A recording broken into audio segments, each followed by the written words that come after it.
अध्याय 19।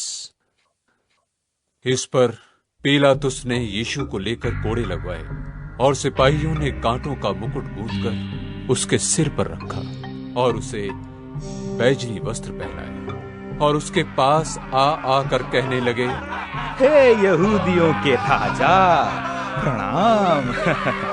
और उसे थप्पड़ भी मारे।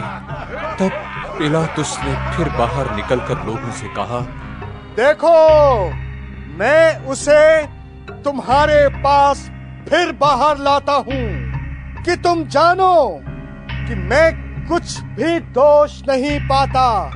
तब यीशु कांटों का मुकुट और बैजनी वस्त्र पहने हुए बाहर निकला और पीलातुस ने उनसे कहा, देखो, ये पुरुष। जब महायाजकों और प्यादों ने उसे देखा तो चिल्लाकर कहा कि उसे क्रूस पर चढ़ा, क्रूस पर।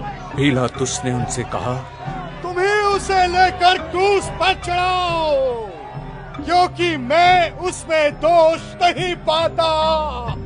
यहूदियों ने उसको उत्तर दिया कि हमारी भी व्यवस्था है और उस व्यवस्था के अनुसार वह मारे जाने के योग्य है, क्योंकि उसने अपने आप को परमेश्वर का पुत्र बनाया। जब पीलातुस ने ये बात सुनी तो वो और भी डर गया और फिर किले के भीतर गया और यीशु से कहा, तू कहाँ का है? परंतु यीशु ने उसे कुछ भी उत्तर न दिया। पीलातुस ने उससे कहा, मुझसे क्यों नहीं बोलता? क्या तू नहीं जानता कि तुझे छोड़ देने का अधिकार मुझे है और तुझे क्रूस पर चढ़ाने का भी मुझे अधिकार है? यीशु ने उत्तर दिया कि यदि तुझे ऊपर से न दिया जाता तो तेरा मुझ पर कुछ अधिकार न होता। इसलिए जिसने मुझे तेरे हाथ पकड़वाया है उसका पाप अधिक है। इससे पीलातुस ने उसे छोड़ देना चाहा, परंतु यहूदियों ने चिल्ला चिल्ला कर कहा, यदि तू इसको छोड़ देगा तो तेरी भक्ति कैसर की ओर नहीं। जो कोई अपने आप को राजा बनाता है वो कैसर का सामना करता है।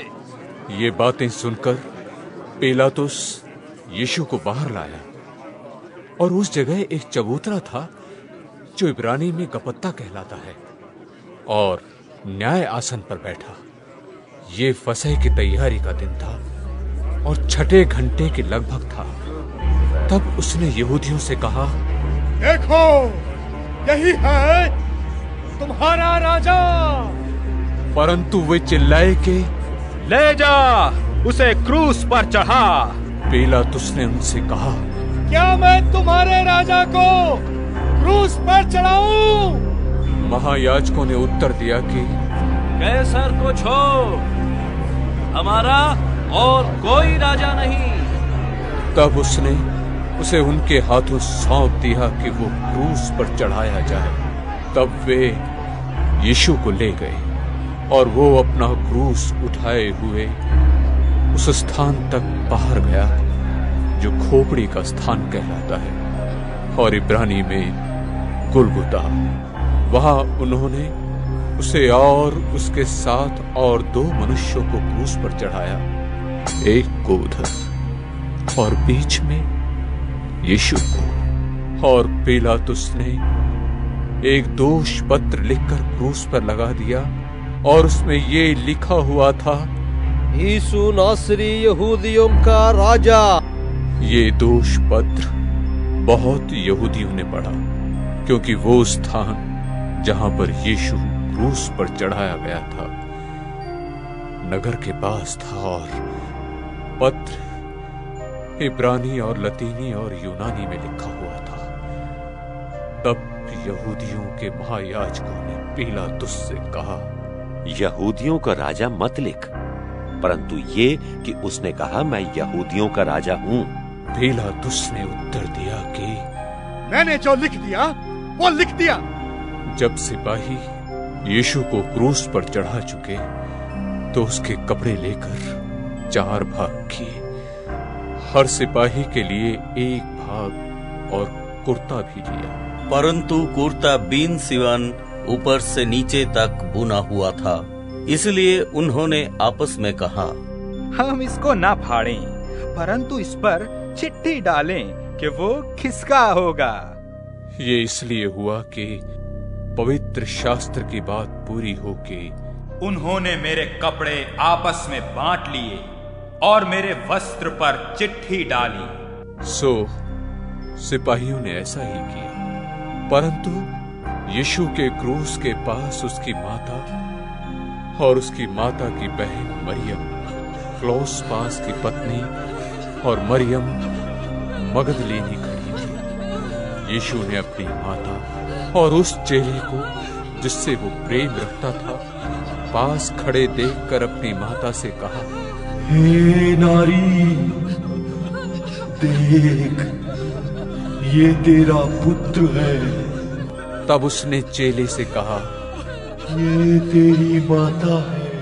और उसी समय से वो चेला उसे अपने घर ले गया। इसके बाद यीशु ने ये जानकर कि अब सब कुछ हो चुका, इसलिए कि पवित्र शास्त्र की बात पूरी हो, कहा, मैं प्यासा हूँ।